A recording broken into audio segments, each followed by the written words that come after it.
Hi friends, in this video I am going to solve 25th question A subdivision from part B in class 12 2026 board paper step by step for you. Stay with me till the end for clear understanding. Differentiate x power x with respect to x log x.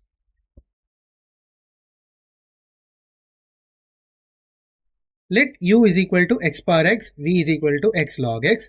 Differentiating this by u by v, du by dv is equal to d of x power x by d of x log x.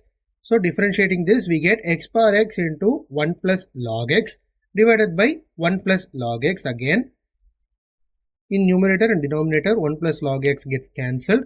Ultimately, we get the value of du by dv is nothing but x power x. So this is the 25th A part solution.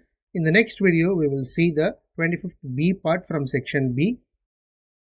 And if you have any doubts in this question, do post it in the comment section and do subscribe my channel for more math explanation.